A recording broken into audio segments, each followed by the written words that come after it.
नमस्कार दोस्तों, मैं नीतीश कुमार ट्रस्ट इंस्टीट्यूट की ओर से झारखंड उत्पाद प्रतियोगिता परीक्षा के लिए यह मेरा 14वां वीडियो आपके सामने प्रस्तुत हो रहा है।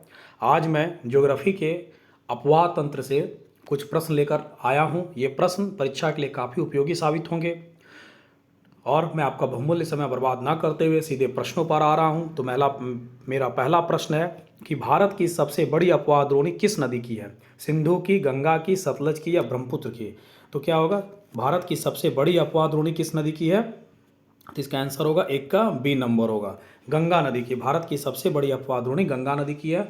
और कितना है भारत में इसकी अपवाह द्रोणी? 8.6 लाख वर्ग किलोमीटर, 8.6 लाख वर्ग किलोमीटर है। ठीक है। और जहाँ तक सिंधु नदी की बात है तो भारत में इसका अपवाह द्रोणी है 3,21,289, 321,281 लाख वर्ग किलोमीटर। ठीक है।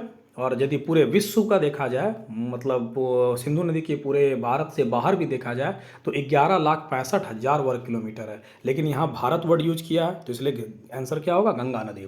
ठीक है। और सिंधु की लंबाई आपको पता होगा 2,880 किलोमीटर है। कुछ किताबों में 2,900 किलोमीटर अप्रॉक्स दिया रहता है। ठीक है। तो अगला क्वेश्चन, लॉन्ग चेन खम्बान किस नदी का अन्य नाम है? लॉन्ग चेन खम्बान किस नदी का अन्य नाम है? ठीक है। तो सिंधु का, सतलज का, व्यास का या महानंदा का? तो इसका आंसर क्या होगा? बी नंबर होगा, सतलज का। लॉन्ग चेन खम्बान किसका नाम है? सतलज नदी की नाम है, सतलज नदी का नाम है। ठीक है। और ये कहाँ से निकलती है? मानसरोवर झील के निकट, तिब्बत में के आसपास जो मानसरोवर झील है उसी के निकट राक्षस ताल से निकलती है। ठीक है। और इसी पर, सतलज नदी पर ही भाखड़ा नांगल बांध बनाया गया है। ठीक है। तो अगला क्वेश्चन, तीसरा नंबर क्वेश्चन,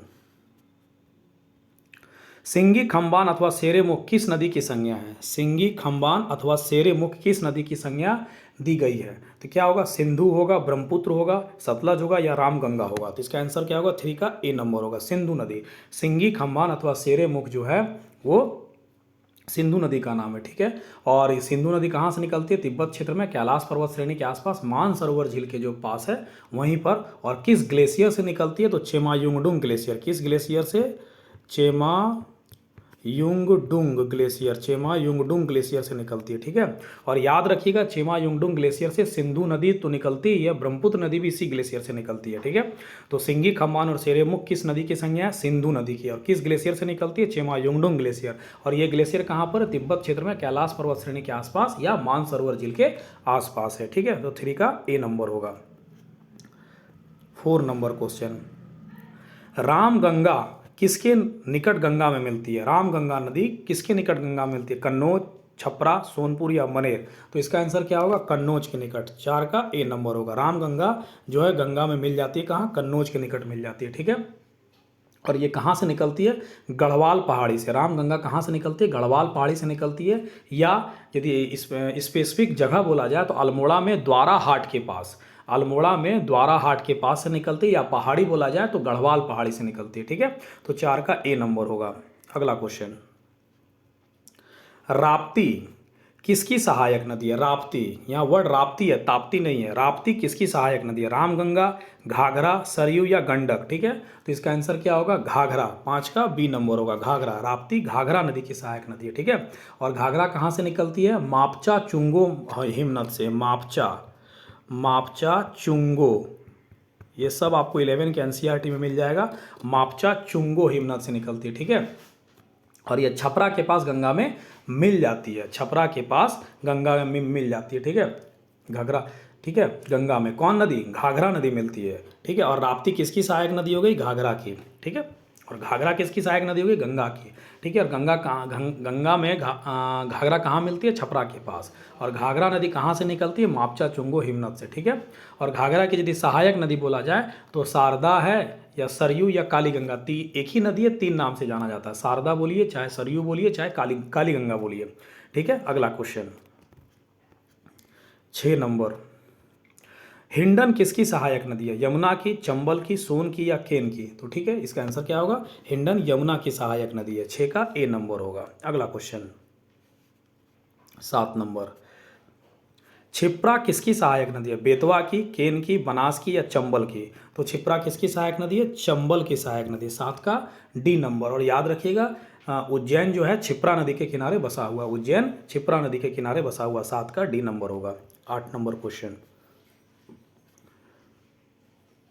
किस नदी का हिमनद चेमायुंगडुंग ग्लेशियर है? मैंने अभी चर्चा किया था। सिंधु का, ब्रह्मपुत्र का, चिनाब या ए और बी दोनों। तो इसका आंसर क्या होगा? 8 का डी नंबर होगा, ए और बी दोनों। सिंधु और ब्रह्मपुत्र दोनों का ग्लेशियर चेमायुंगडुंग ग्लेशियर है। ठीक है, तो 8 का डी नंबर होगा। ठीक है, अगला क्वेश्चन। और यदि चिनाब का देखा जाए तो ये चिनाब जो है, ये चिनाब का यदि स्पेशल डाटा देखा जाए तो सिंधु की ये सबसे बड़ी सहायक नदी है। सिंधु की सबसे बड़ी सहायक नदी चेनाब नदी है। ठीक है, और चेनाब नदी को हिमाचल प्रदेश में चंद्रभागा कहा जाता है। और इसकी लंबाई देखा जाए चेनाब की तो 1180 किलोमीटर है। 1180 किलोमीटर चेनाब की। ठीक है, 1100। और ये चेनाब नदी निकलती कहाँ? हिमाचल प्रदेश के बाड़ा लाचा दर्रे से। हिमाचल प्रदेश के बाड़ा लाचा दर्रे से चेनाब नदी निकलती है। अगला क्वेश्चन, 9 नंबर क्वेश्चन।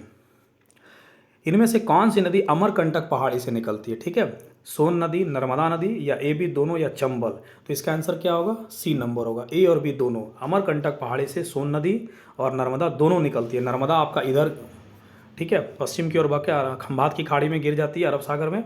और सोन नदी जो है वो गंगा में जाके मिल जाती है। ठीक है, तो 9 का सी नंबर होगा। ठीक है, और याद रखिएगा चंबल जो है, चंबल कहाँ से निकलती है? जानापाव पहाड़ी से। चंबल कहाँ से निकलती है? जानापाव पहाड़ी, मध्य प्रदेश के मऊ में है ये। ठीक है, और चंबल के यदि सहायक नदी देखा जाए तो क्षिप्रा हो गया, पार्वती हो गया, बनास हो गया, काली सिंध हो गया। इसकी सहायक नदी है, किसकी?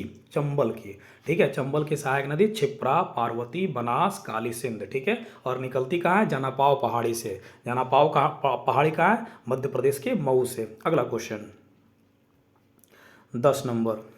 दार्जिलिंग पहाड़ी से कौन नदी निकलती है? महानंदा, शारदा, कोसी या रामगंगा।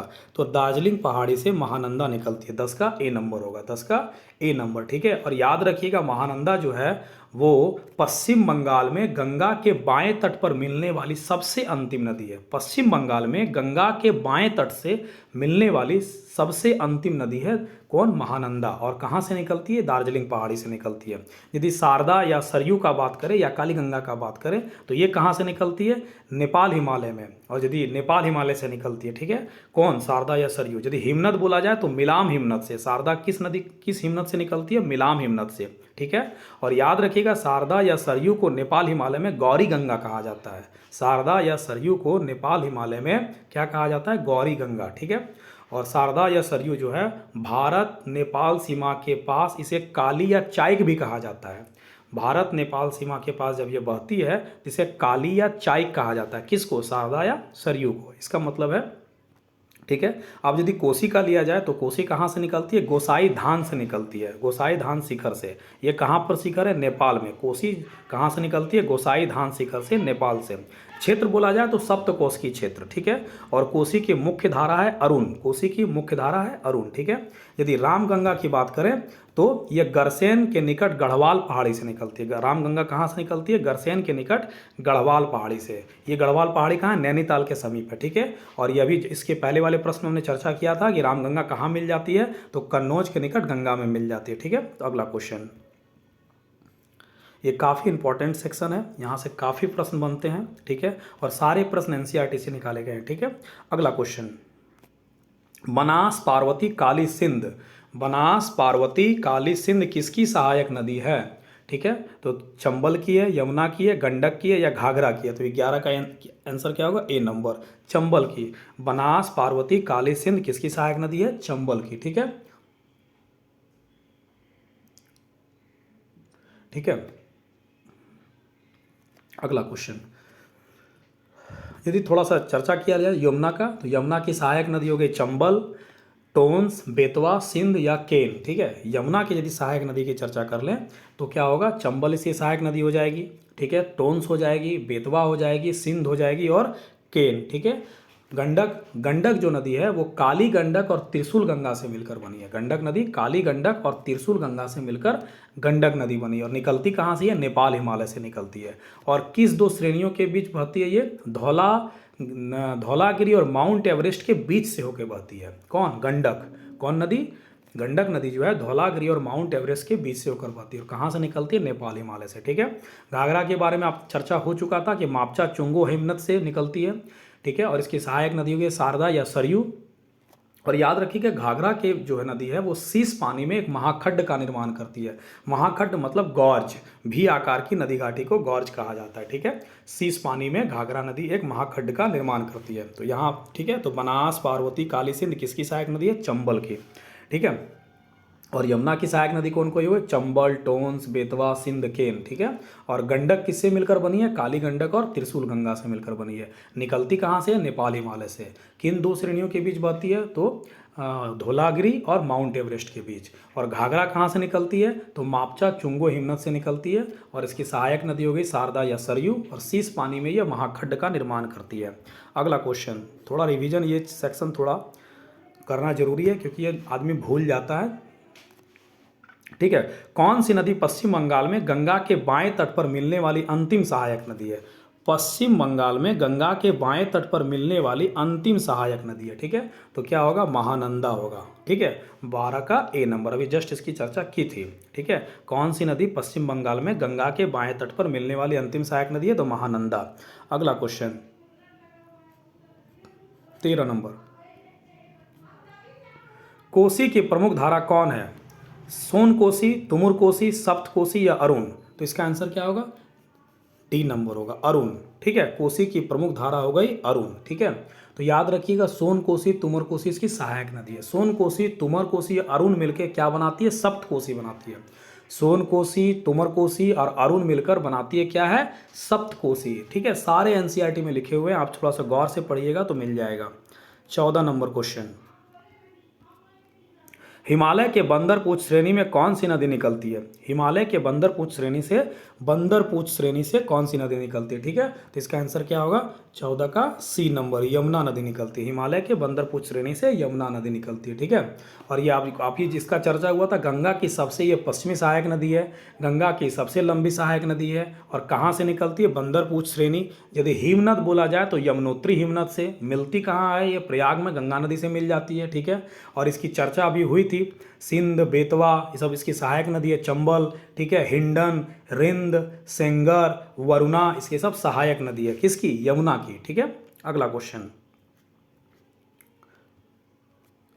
मापचा चुंगो हिमनद से कौन नदी निकलती है? मापचा चुंगो हिमनद से कौन नदी निकलती है? अभी मैंने चर्चा किया था पिछले प्रश्न में। तो मापचा चुंगो हिमनद से कौन निकलती है? घाघरा नदी निकलती है। ठीक है। 15 का ए नंबर, 15 का ए नंबर। ठीक है। और यदि गंडक की चर्चा किया जाए तो गंडक के बारे में आपको बताया था, काली गंडक और त्रिशूल गंगा मिलकर गंडक बनती है। और निकलती कहाँ से है? नेपाल हिमालय से। और किन दो श्रेणियों के बीच बहती है? धौलागिरी और माउंट एवरेस्ट के बीच के चोटी से होकर ये बहती है। धौलागिरी और माउंट एवरेस्ट के। कौन? गंडक।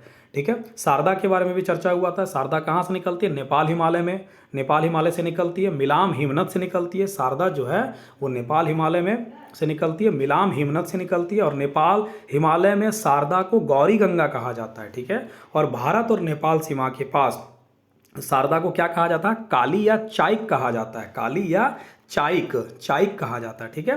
ठीक है। और रामगंगा के बारे में भी चर्चा हुआ था। ये गरसैन के निकट गढ़वाल पहाड़ी से निकलती है, नैनीताल के पास जो है। और रामगंगा जो है कन्नौज के निकट गंगा से मिल जाती है। ठीक है। अगला क्वेश्चन 16 नंबर क्वेश्चन, गंगा नदी किस द्वीप के निकट बंगाल की खाड़ी में गिरती है? गंगा नदी किस द्वीप के निकट बंगाल की खाड़ी में? सागर द्वीप, निजाम सागर, गोलंडू या चांदपुर? तो इसका आंसर क्या होगा? 16 का ए नंबर होगा, सागर द्वीप में। ठीक है। मिल जाती है। अगला क्वेश्चन, गंगा नदी की सबसे पश्चिमी सहायक नदी कौन है? गंगा नदी की सबसे पश्चिमी सहायक नदी कौन है? ठीक है। इसका आंसर क्या होगा? महानंदा, यमुना या रामगंगा या गंडक? तो गंगा नदी की सबसे पश्चिमी सहायक नदी होगी यमुना। 17 का बी नंबर, 17 का बी। सब चर्चा हो चुका है। अगला क्वेश्चन 18, गंगा की सबसे लंबी सहायक नदी कौन है? गंगा की सबसे लंबी सहायक नदी महानंदा, यमुना, रामगंगा या गंडक? तो 18 का क्या होगा? बी नंबर होगा। 18 का बी नंबर, यमुना। गंगा की सबसे लंबी सहायक नदी यमुना। मैंने चर्चा कर चुका हूँ मैं यह। और इसकी लंबाई कितनी है? 1385 किलोमीटर है। यमुना की लंबाई हो गई 1385 किलोमीटर। 1385 किलोमीटर। ठीक है, अगला question 18 number, 19 number question.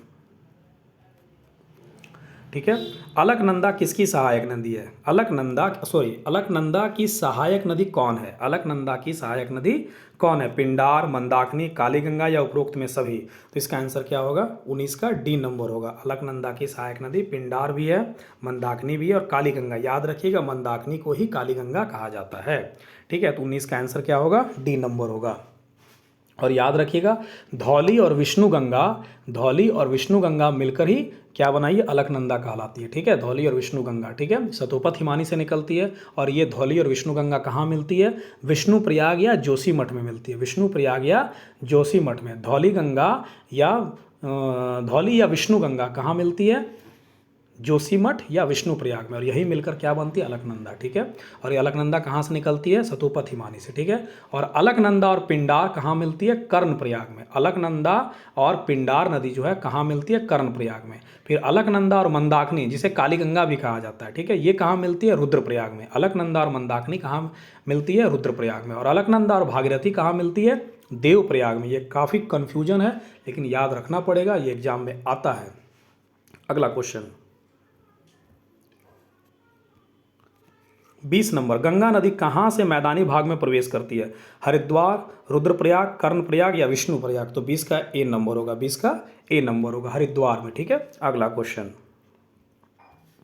Ganga नदी की लंबाई कितनी है? 2000 किलोमीटर, 2200 किलोमीटर या 2525 किलोमीटर या 3000 किलोमीटर? तो 21 का क्या होगा? सी नंबर होगा।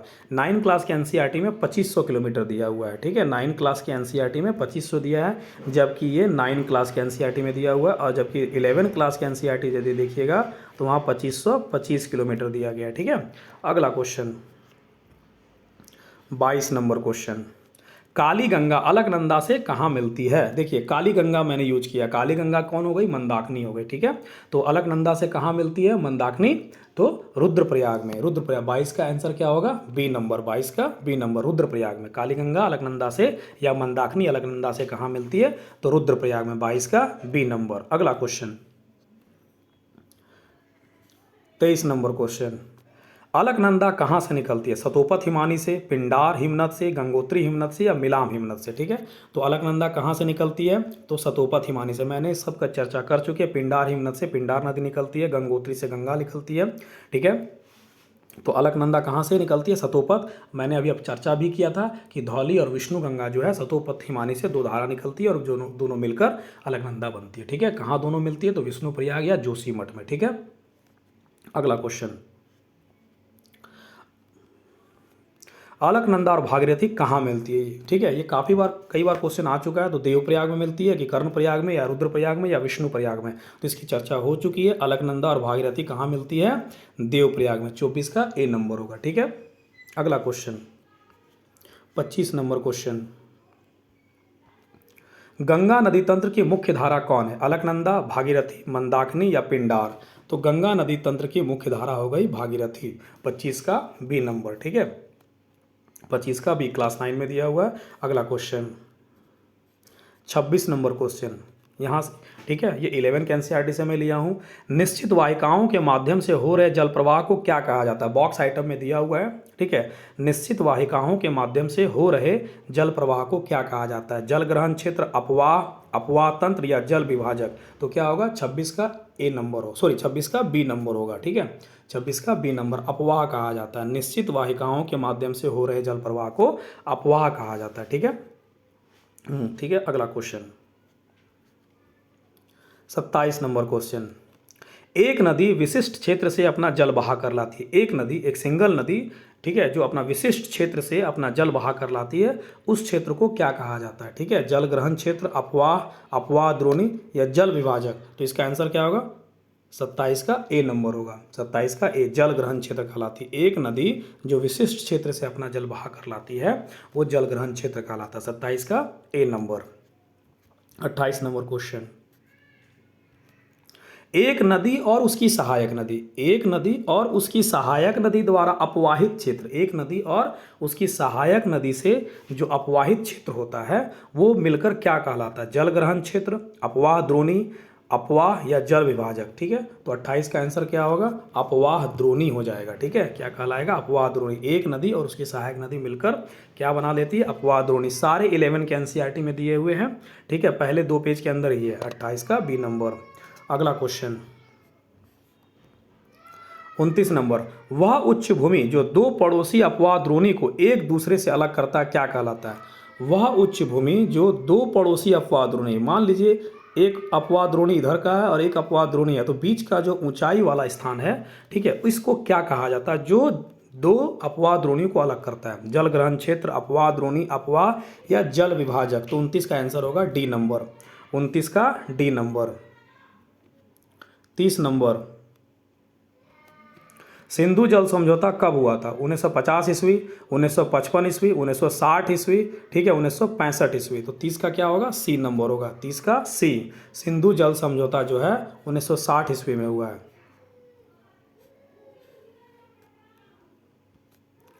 भारत सिंधु जल समझौता के अनुसार भारत सिंधु नदी प्रक्रम के संपूर्ण जल का कितना प्रतिशत उपयोग कर सकता है।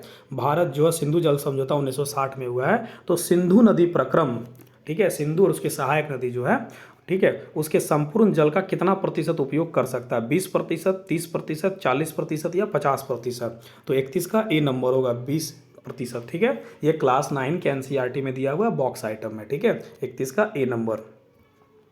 अगला क्वेश्चन 32 नंबर, नमामि देवी नर्मदे किस राज्य सरकार की योजना है। नमामि देवी नर्मदे किस राज्य सरकार की योजना है। मध्य प्रदेश, गुजरात, महाराष्ट्र या छत्तीसगढ़। तो 32 का ए नंबर होगा, मध्य प्रदेश, ठीक है। नमामि देवी नर्मदे किस राज्य सरकार की योजना है, तो मध्य प्रदेश की है। अगला क्वेश्चन 33 नंबर, अरब सागर में गिरने वाली प्रायद्वीप भारत की सबसे बड़ी नदी कौन है। अरब सागर में गिरने वाली प्रायद्वीप भारत, देखिए यहाँ वर्ड क्या यूज किया है, अरब सागर में गिरने वाली। वैसे देखा जाए तो प्रायद्वीप भारत की सबसे बड़ी नदी हो जाती है गोदावरी, 1465 किलोमीटर। लेकिन यहाँ आंसर गोदावरी नहीं होगा, क्यों, क्योंकि गोदावरी अरब सागर में नहीं गिरती है, ठीक है। वर्ड यहाँ यूज किया अरब सागर में गिरने वाली प्रायद्वीप भारत की सबसे बड़ी नदी कौन होगी। तो नर्मदा, ताप्ती, साबरमती या माही। तो इसका आंसर होगा 33 का ए नंबर, नर्मदा। इसकी लंबाई कितनी है, 1312 किलोमीटर। यही गिरती है अरब सागर में और सबसे लंबी नदी है, ठीक है। 33 का ए नंबर, ठीक है। और यदि ताप्ती का लंबाई देखा जाए, ताप्ती का लंबाई तो ये 724 किलोमीटर है। ताप्ती की लंबाई कितनी हो गई, 724, ठीक है। और यदि साबरमती की लंबाई देखा जाए तो साबरमती की लंबाई होगी, साबरमती की लंबाई हो गई 320 किलोमीटर, ठीक है। और माही की लंबाई देखा जाए, माही का लंबाई देखा जाए तो वो 553 किलोमीटर है, 553 किलोमीटर, ठीक है। अगला क्वेश्चन 34 नंबर क्वेश्चन, विंध्याचल और सतपुड़ा पर्वत के बीच कौन सी नदी, विंध्याचल और सतपुड़ा पर्वत के बीच कौन सी नदी बहती है। नर्मदा, ताप्ती, माही या साबरमती। तो 34 का ए नंबर होगा, नर्मदा नदी। याद रखिएगा, मैंने ऐसे याद रखा, भी, एस और ए ऐसे किया हूँ, ठीक है। एक सीरियल वाइज मैं याद कर लिया हूँ और इसके बीच से पहली एन लिख देता हूँ और फिर टी लिख देता हूँ ऐसे, ठीक है। इससे क्या फ़ायदा होता है, कई क्वेश्चन बन जाते हैं।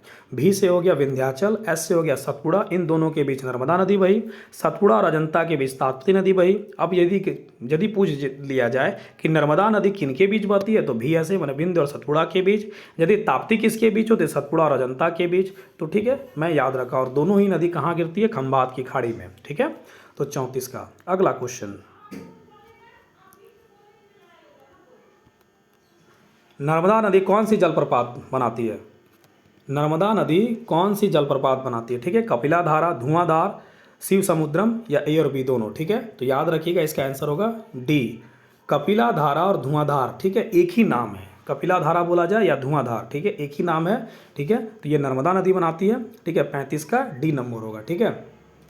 और शिव समुद्रम जलप्रपात कौन बनाती है, कावेरी नदी बनाती है, ठीक है। अगला क्वेश्चन,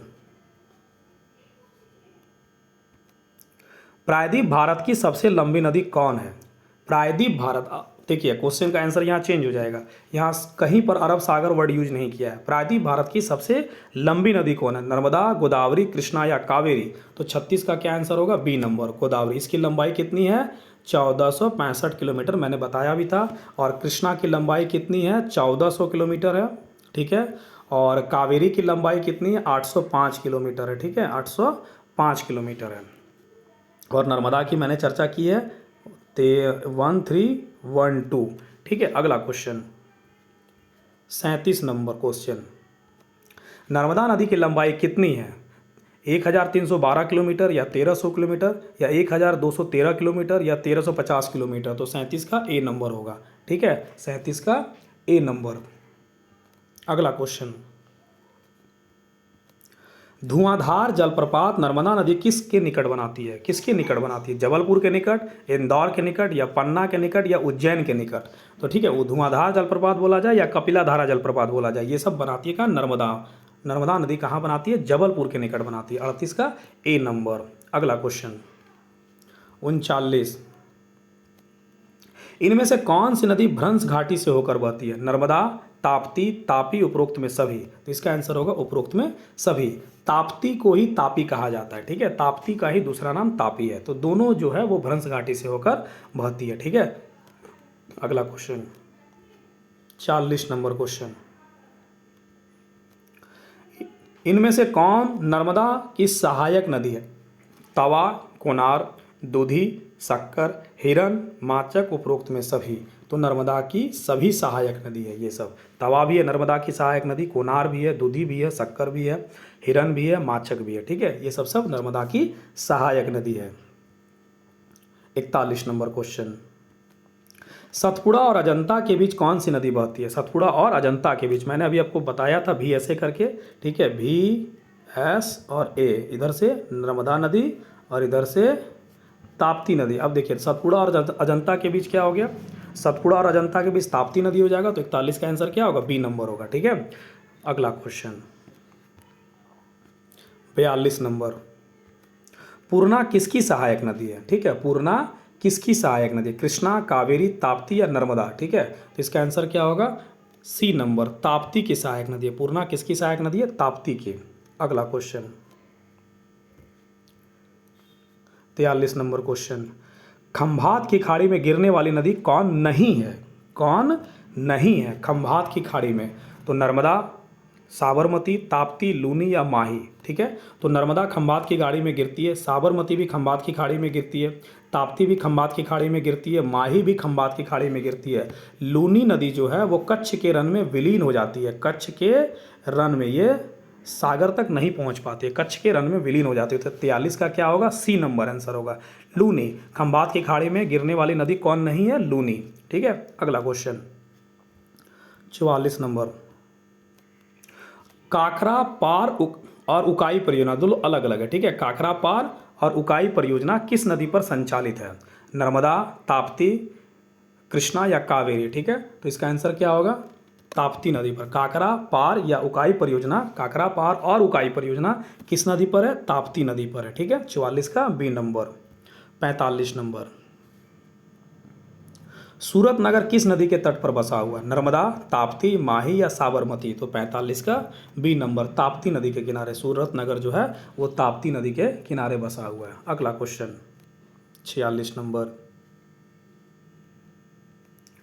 इनमें से कौन पश्चिम की ओर बहने वाली नदी नहीं है, पश्चिम की ओर बहने वाली नदी नहीं है, नर्मदा, ताप्ती, साबरमती, माही, भरतपूजा, पेरियार या मंजरा। तो याद रखिएगा ये ए बी सी यहाँ तक जो है सभी पश्चिम की ओर बहती है, सारे जो है पश्चिम की ओर बहने वाली नदी है। मंजरा जो है वो पश्चिम की ओर बहने वाली नदी नहीं है, ये पूरब की ओर बहने वाली नदी है और ये गोदावरी की सहायक नदी है। मंजरा जो है वो किसकी सहायक नदी है, गोदावरी की सहायक नदी है, ठीक है। 46 का डी नंबर होगा। अगला क्वेश्चन 47 नंबर, ताप्ती नदी कहाँ से निकलती है, मुल्ताई, ब्रह्मगिरी, महाबलेश्वर या त्र्यंबक, ठीक है। तो 47 का क्या होगा, ए नंबर, मुल्ताई। ताप्ती नदी मुल्ताई से निकलती है। ताप्ती नदी कहाँ से निकलती है, मुल्ताई से निकलती है, ठीक है। तो इसका आंसर क्या होगा, ए नंबर, मुल्ताई मतलब मध्य प्रदेश के बैतूल जिले के मुल्ताई से, और ये कहाँ पर है, सतपुड़ा श्रेणी में है, ठीक है। मुल्ताई जो है वो सतपुड़ा श्रेणी में है। 47 का ए नंबर। 48 नंबर, राप्ती किसकी सहायक नदी है, राप्ती किसकी सहायक नदी है। तो 48 का क्या होगा, घाघरा।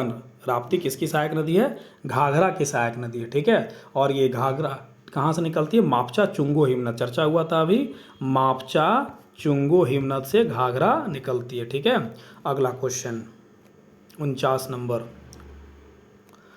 सुरमा नदी की उत्पत्ति का स्थल कहाँ है? नागालैंड, मणिपुर, अरुणाचल प्रदेश या असम? तो 49 का बी नंबर होगा, मणिपुर। सुरमा नदी की जो है उत्पत्ति स्थल मणिपुर है, 49 का बी नंबर।